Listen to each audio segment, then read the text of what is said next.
le climat, ça vous a donné envie de parler du soleil. Eh oui. Alors aujourd'hui, nous allons placer cette chronique sous le soleil exactement. Ça, c'était l'hommage à Gainsbourg. Ah, pardon. bien.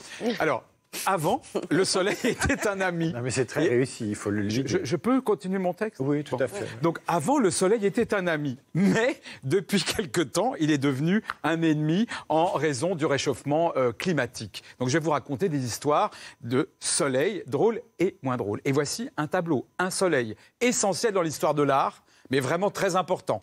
Monet, vous connaissez Tom Monet, en 1872, il se lève très tôt pour peindre au Havre le soleil, un tout petit soleil rikiki, mais qui est là pour mettre en valeur tout ce qu'il y a autour. Les feux de cheminée, la brume, le brouillard, et puis l'eau qui frétille comme ça.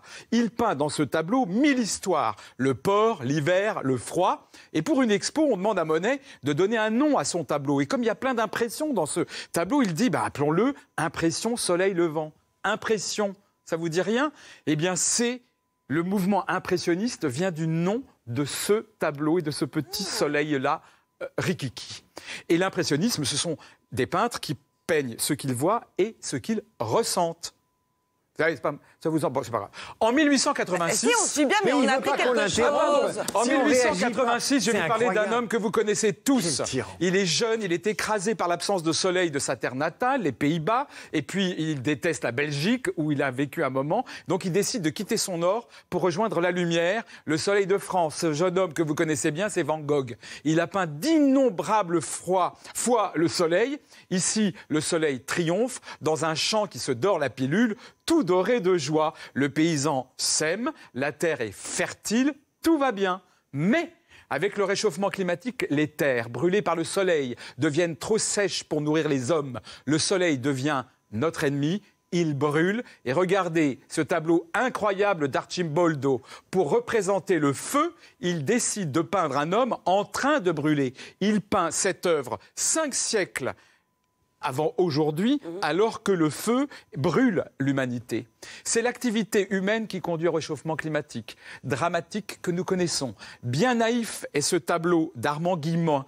Il choisit de représenter avec amour la naissance de l'ère industrielle au soleil couchant pour rendre jolies les fumées d'usines. Là, nous sommes dans les années 1870. On n'a peur de rien, on ne pense pas à la pollution. Mais un siècle plus tard, est-ce que nous ne nous rapprochons pas d'un monde fou?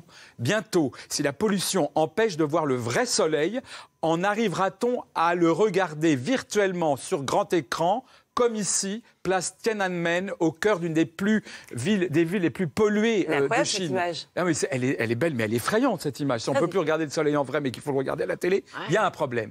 Et puis nous allons aller dans une autre ville que nous adorons tous.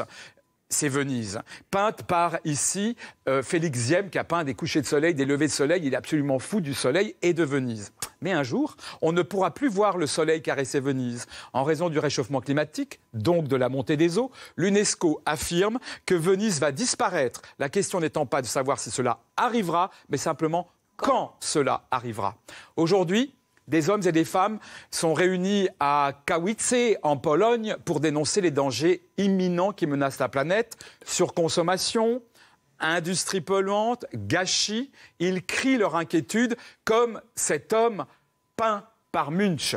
Cet homme crie et on ne regarde pas assez ce qu'il y a au-dessus de son visage parce qu'on regarde son cri, mais le soleil brûle, tout brûle au-dessus de lui. Le soleil est rouge sang. On peut interpréter ce tableau comme on veut. Par exemple, que cet homme lance un cri désespéré pour sauver la planète sous un soleil menaçant, sangloté par la suractivité humaine. Vous avez suivi?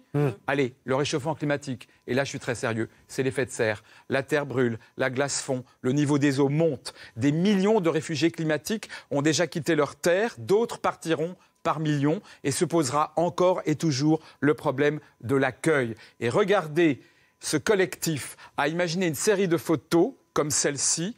Quel avenir pour nos enfants, pour ceux qui devront quitter leur pays, pauvres, brûlés par le soleil, pour rejoindre des zones où le soleil fait moins de ravages pour l'instant. Si nous ne faisons rien pour le climat, la Terre va-t-elle se recouvrir de murs et de barbelés, comme le craignent ces artistes? C'était rigolo, hein? Merci beaucoup, Daniel. Non, mais